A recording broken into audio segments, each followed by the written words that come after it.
Imam Syafi'i begitu. Seluruh dunia ini terkena pancaran sinar keilmuan Imam Syafi'i.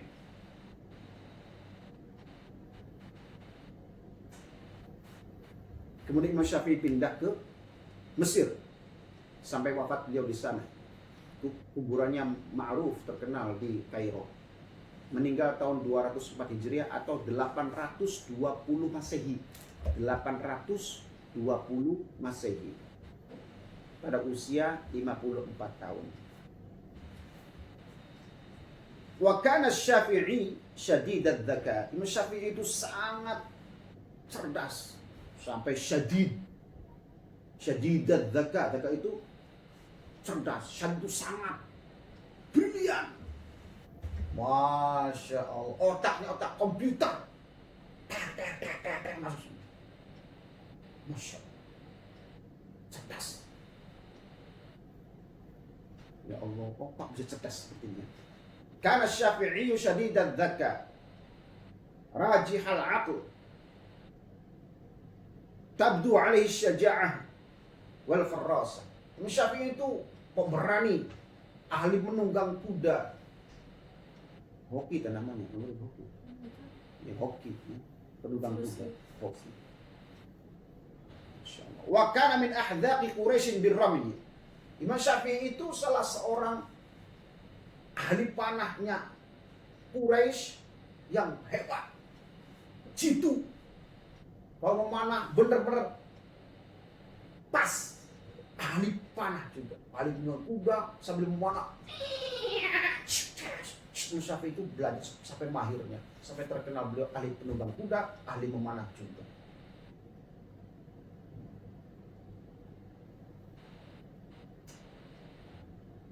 Jadi para ulama itu harus punya banyak keterampilan, bukan hanya dalam bidang keilmuan, agama, tapi juga yang lain, olahraga. Menunggang kuda itu bukan hanya berlatih untuk perang, tapi juga sebagai olahraga. Sekarang kan banyak olahraga berkuda itu. Jadi ulama itu ya bisa pencak silat, bisa karate, bisa kempo. Ulama harus begitu. Imam Syafi'i begitu. Ahli memanah. Kita harus juga ahli tombak, ahli macam-macam. Jadi menguasai bukan hanya di bidang agama, tapi juga di bidang yang lain. Badminton, oke. Punya keahlian di yang lainnya. Ini badminton enggak, bal-balan lorot dari sarungnya, pakai sarung, lorot mana. Mana? Tidak punya keahlian yang lain. Jadi seharusnya para ulama seperti itu harusnya. Memiliki skill, keahlian, bukan hanya dalam soal agama, tapi juga yang lain. Syafi'i masya Allah senang berkuda, senang memanah olahraganya. Ya kalau kita sekarang kan memanah jarang, ya. Berkuda di Indonesia jarang kuda, walaupun ada jarang. Kalau di Arab ini kuda banyak sekali. Jadi mereka menjadi kebiasaan atau sesuatu yang biasa berlatih menunggang kuda. Kalau di Indonesia kan enggak, adanya kambing. Masa kita latihan naik kambing? Naik kambing kan enggak bisa. Jarang kita belajar memanah. Adanya ketepel. Keahlian menunggang kuda itu adalah olahraga. Keahlian Syafi'i memanah itu juga adalah pencak silat, olahraga, seni bela diri. Kita harus bisa. Makanya orang Islam itu jangan berantem. Ada penyalurannya. Tawuran, belajar silat, masukkan ke pagar Musa.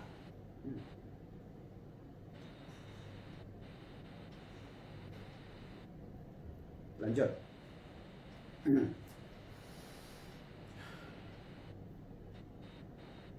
Imam Syafi'i terkenal min ahdzaqi Quraisy bin Rami, dari suku Quraisy, ahli panahnya paling hebat. Yusibu asyratan min asyratin. Pas 100%. Di tengah. Cuk. Tidak ada yang meleset. Tepat sasaran. Ya Allah. 10 dari 10 coba. Wa kana jahu wariyus sauti. Imam Syafi'i itu punya suara bass. Suaranya besar. Ya. suaranya besar dan bagus, merdu. Besar, merdu, bagus. Para kori-kori itu kan, subhanallah, itu anugerah dari Allah. Makanya kalau ada suara bagus, merdu, ayo dimanfaatkan untuk sholawat, mengaji, qiraah, macam-macam, silakan jadi qori. Tapi bagi yang suaranya jelek kayak saya, jangan berkecil hati. Jangan berkecil hati. Dibuat ngaji suaranya ngiwe, dibuat ngereng-ngereng nggak bisa, dibuat nyanyi nggak karuan, nggak pakra, ya sudah, jangan berkecil hati. Masih banyak hal-hal yang positif, yang baik yang bisa dilakukan, ya, yang kita manfaatkan melalui suara kita. Banyak. Imam Syafi'i memiliki suara yang besar dan indah. Fasihal lisan. Kalau berbicara fasih. Ngaji fasih, baca kitab fasih, berbicara fasih. Kan ada sebagian orang yang memang ditakdirkan oleh Allah. Kayak Nabi Musa. Nabi Musa itu suaranya cendal, mulutnya cendal. Makanya Nabi Musa seringkali menyuruh Nabi Harun untuk berbicara, untuk berdakwah, pidato, orasi. Karena cendal. Nabi Musa itu cendal.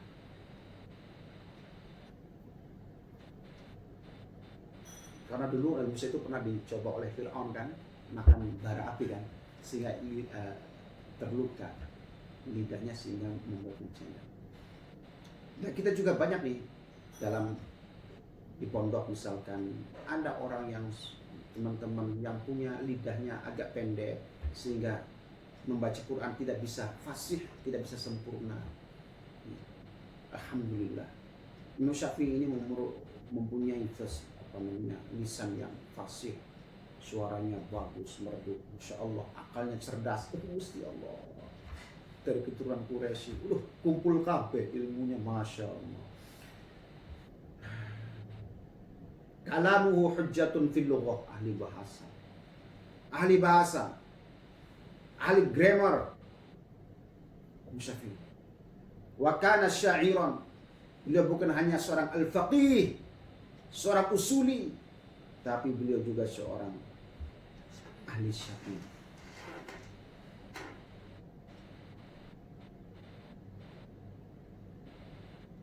Mana tadi? Walahu diwan, beliau punya buku syair. Imam Al-Mubarrad mengatakan, kana Syafi'i asy'arun nasi wa adabuhum. Imam Syafi'i itu penyair ya, yang paling hebat, ya, yang luar biasa. Beliau juga wa a'rafuhum bil fiqhi wal qira'at. Beliau juga faham sekali atau ahlinya dalam fikih dan qira'at. Imam Syafi'i itu multi ilmu. Multi ilmu. Qira'at, fikih, Masya Allah, hadis.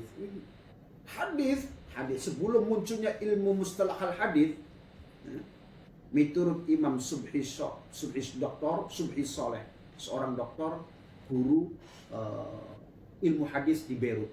Saya punya bukunya dulu, nggak tahu sekarang di mana.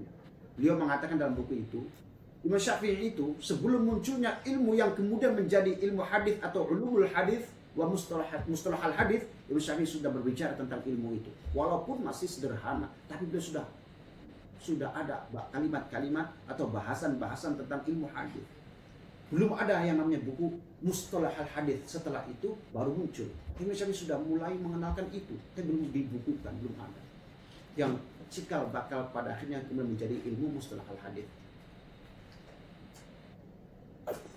Fikih, hadis, munadharah, Imam Syafi'i. Masya Allah, luar biasa.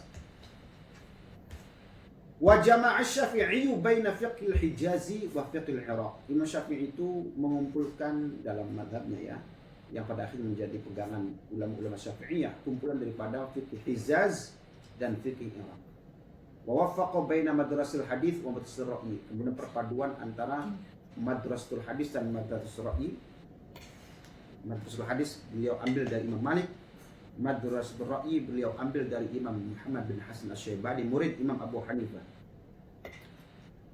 Wa huwa awwalu man sannafa wa dawwana usul al-fiqh. Imam Syafi'i itu adalah orang yang pertama mengarang kitab usul fiqh pertama di dunia Islam. Sebelumnya tidak ada. Ya. Ulama dari lintas mazhab itu berterima kasih kepada Imam Syafi'i.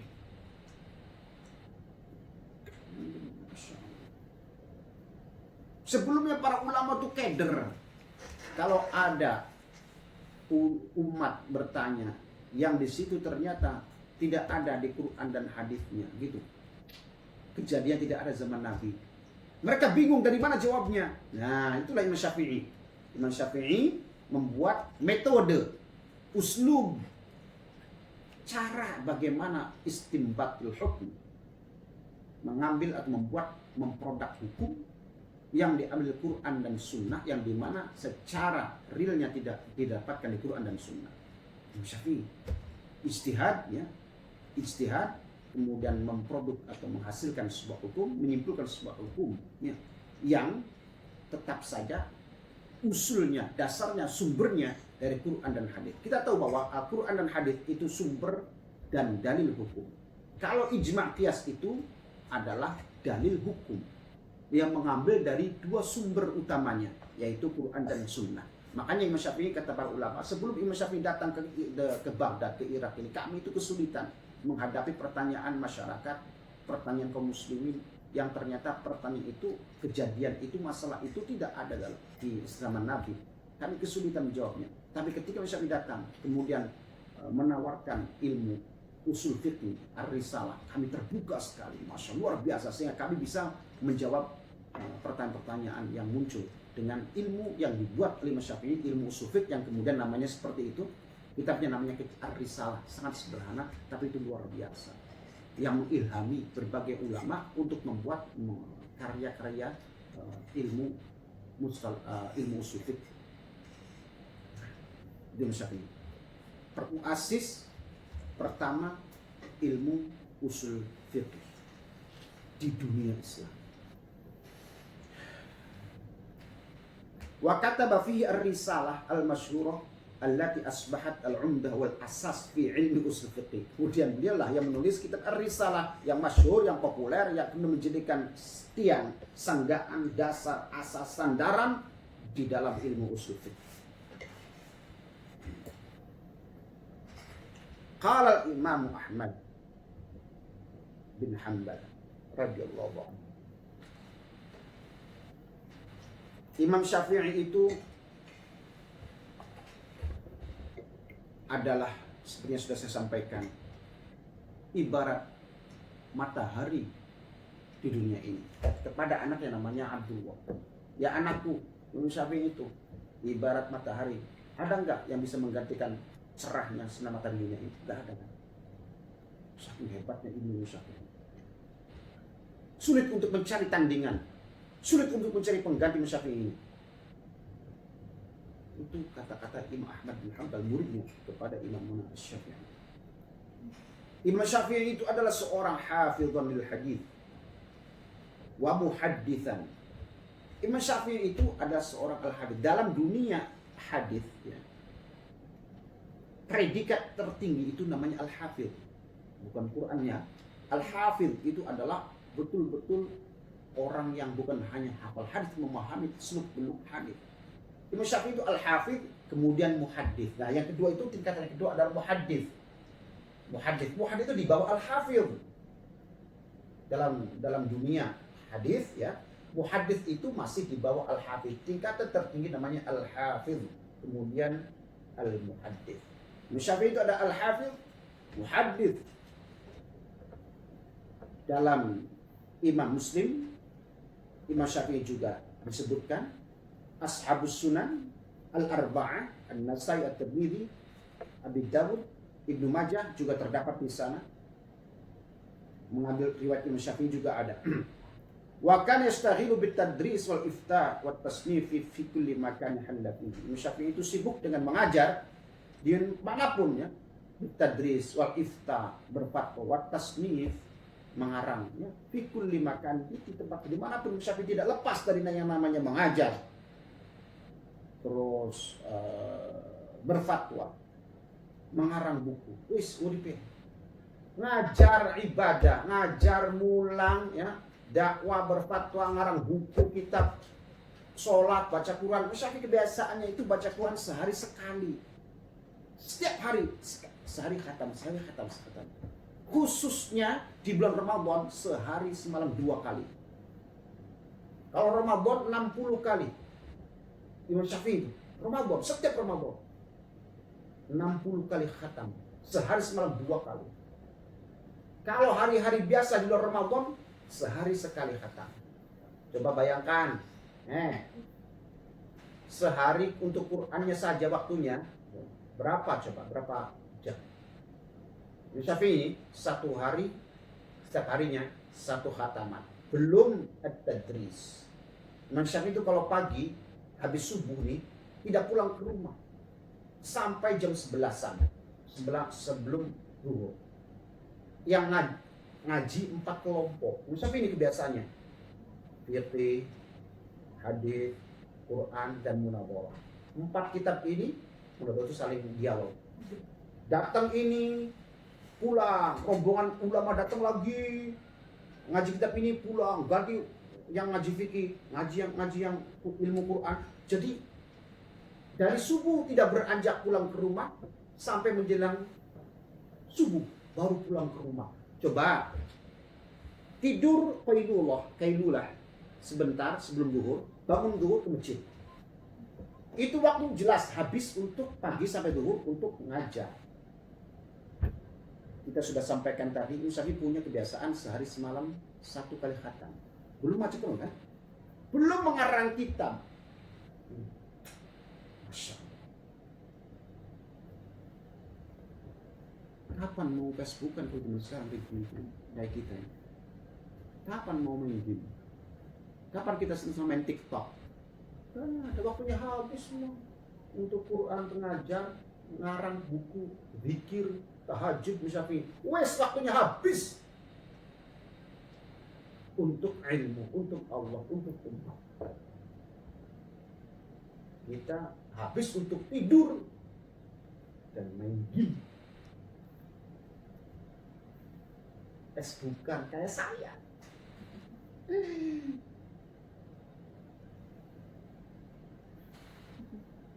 Mau gimana mak, gimana lagi? Sekarang zamannya kan zaman Android, zamannya zaman komputer. Dulu gak ada komputer, larinya ke buku-buku kita baca. Tapi sebisa mungkin kita bisa memanfaatkan teknologi yang ada. Ya. Facebook gunakan untuk yang hal yang baik, memberi sesuatu yang baik. Instagram manfaatkan untuk yang baik. Facebook yang baik. Jadi kita tidak bisa menyetop yang namanya teknologi. Tidak bisa kita akan menyetop yang namanya kemajuan zaman. Tidak bisa. Yang bisa kita bagaimana cara menyikapinya dengan baik, memanfaatkannya dengan baik. Itu sebuah kemajuan, keniscayaan.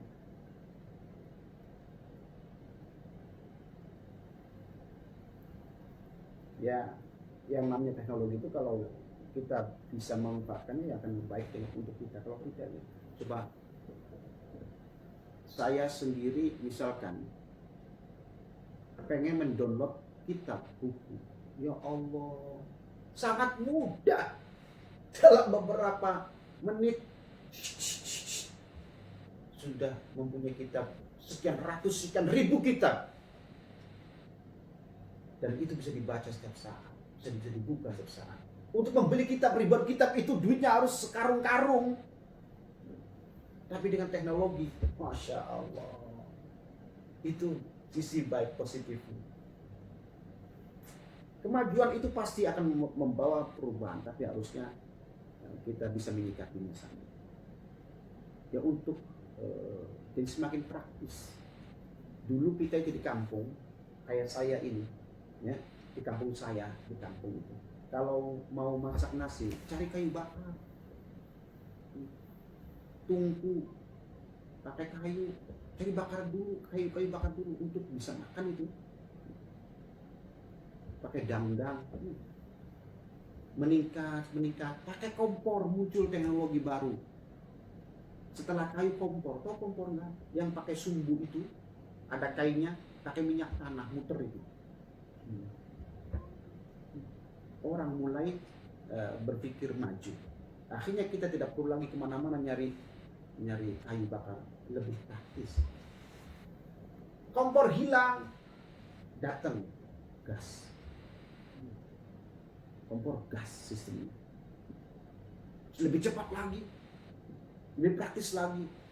Gas, datang lagi yang baru. Pakai kompor listrik. Tinggal colok aja, nggak perlu gas.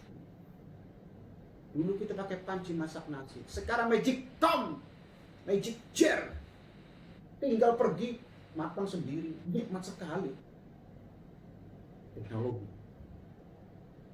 Dulu mencuci, langsung di pinggir sungai, pakai tangan, kemudian seember, secepon. Sekarang lempar, putar, jalan sendiri, cuci, mesin cuci. Satu sisi memang efektif, satu sisi memang meringankan, sisi lain bikin malas. Nonton TV dulu pakai poster, nyari RCTI, ECTP-nya. Sekarang tinggal pakai remote dari jauh, tintang, ganti RCTI, ganti roti itu RCTI, ganti TPI itu topi, ganti topi, TPI, ganti soto itu SCTV, ganti turi itu TVRI, ya. Pakai tangan dari jauh, tes. Tidak perlu datangin TV-nya diputar, nyari gelombang. Sekarang sudah canggih. Ya, bikin males lah. Masya Allah. Teknologi. Kita nggak bisa menyetop, tidak bisa menghindari itu semua. Tapi kita harus tetap waspada, hati-hati dan memanfaatkan mana yang membawa kebaikan untuk kita. Oke, lanjut.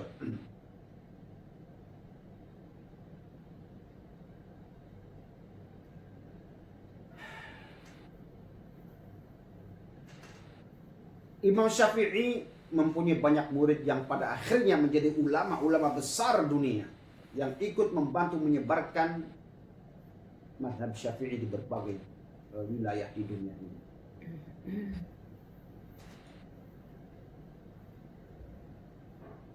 Wa takhruju ala yadayhi khalqun katsirun. Dari tangan beliau banyak keluar atau lahir ulama-ulama besar. Wa hamalu madhhabahu, mereka yang membawa mazhab Syafi'i, wa nasyaruhu fil aqtar, yang menyebar ke seluruh pelosok dunia. Di antara karya Imam Syafi'i adalah yang paling masyhur namanya kitab Al-Um.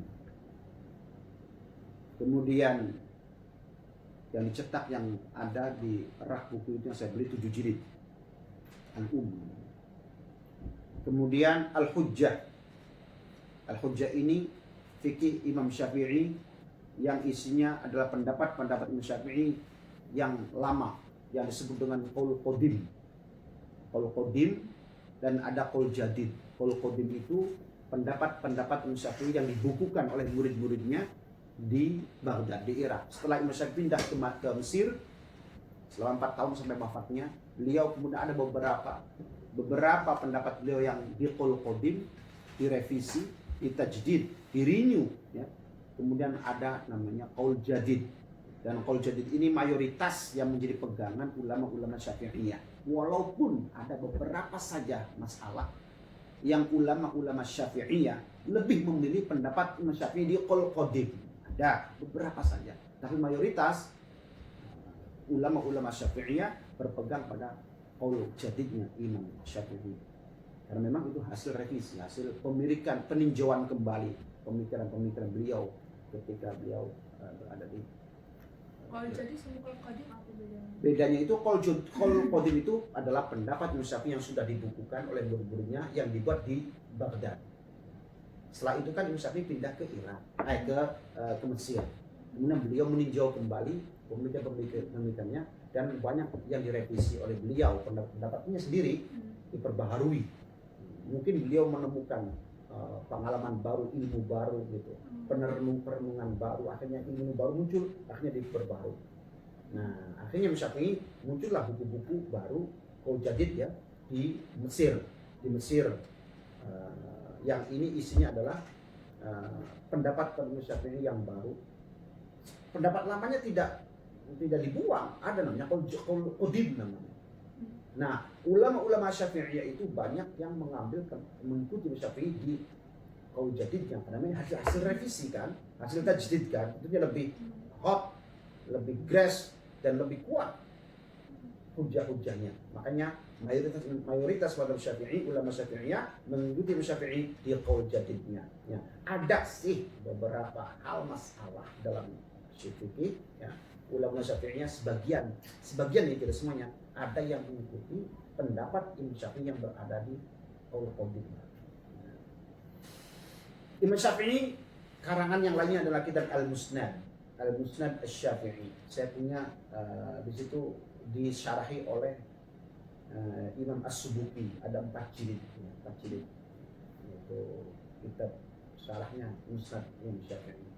Kemudian kitab As-Sanad yang menjelaskan masalah hadis dan athar, itu tentang hadis Nabi dan athar sahabat, jejak-jejak sahabat.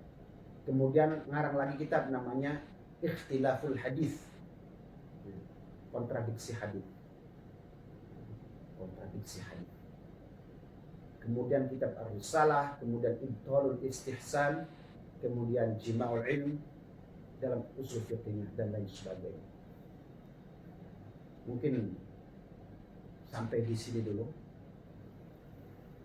bahasan kita, mengetahui secuil atau sekelumit penggalan dari kehidupan Imam Syafi'i sebelum kita masuk pada kajian selanjutnya, yaitu istilah-istilah fiqh usuliyah dalam mazhab Syafi'i. Terima kasih dan mohon maaf atas apa yang saya sampaikan, mungkin di dalamnya ada kesalahan atau kekeliruan. Terima kasih atas perhatiannya. Assalamualaikum warahmatullahi wabarakatuh.